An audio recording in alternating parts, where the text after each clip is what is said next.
สบายดีพ่อแม่พี่น้องมดทุกคนทุกคนเด้อเขามาเบิ่งมาหาส้มมื้อนี้หัน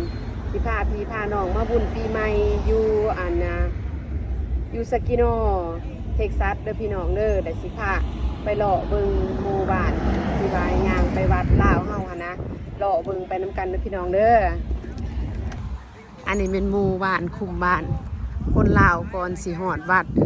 อยู่สกิโนนี่เพิ่นสิมีหลายดอยหลังคาเฮือนพี่น้องก็ได้ว่ามาจอดรถไปบ้านนั้นบ้านป่าบ้านดุ้งขี่รถมากกับประมาณชั่วโมงเกือบเขา2 ชั่วโมงนี่แหละพี่น้อง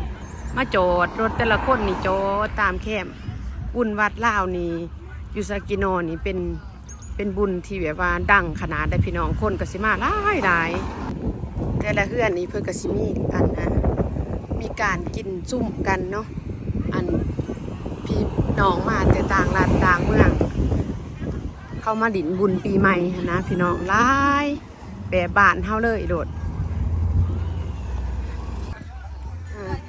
อันนี้แต่ละบ้านแต่ละเฮือนแคมทางพี่น้อยรถทันเต็มเบิด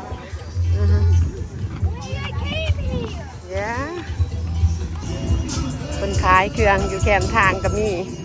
ชื่อหนาเฮือนเพิ่น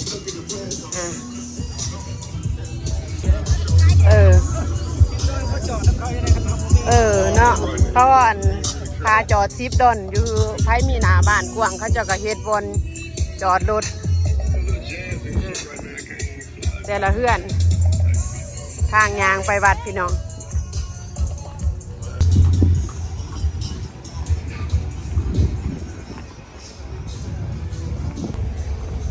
แต่ละบ้านแต่ละเฮือนพี่น้องต่างรัฐต่างเมืองมาในยามปีใหม่มายามกันมายามกันแล้วก็พากันยางลงไปดินวัดบัดนี้เพราะว่ากลุ่มบ้านนี่มีตั้งแต่บ้านคนลาวหลายหลังคาเฮือนวัดที่มีชื่อเสียงโด่งดังเนาะแต่ละปีมานี่โอ้คนมาหลายแต่ถึงมืออื่นมานี่แม่นเพิ่นสิแห่นางสังขารแล้วก็แห่เสิง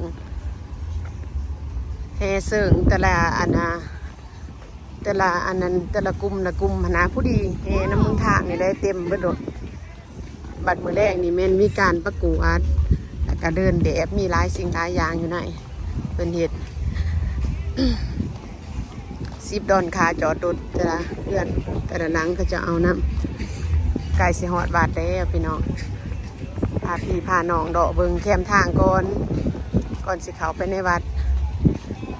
ส่วนลายมีแต่ยางพากันเฮลงไปเป็นมาขายเครื่องอยู่เป็นบริขายอยู่ในเพื่อก็ขายแคมทางแล้วหน้าบ้านเพื่อนเอง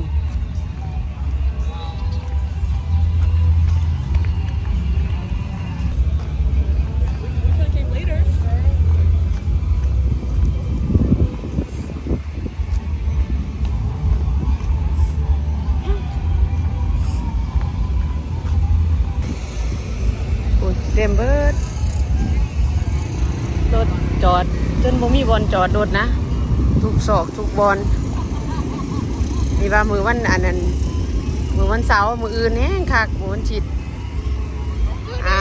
สำหรับคลิปนี้จบเพียงตัวนี้เด้อพี่น้องเด้อ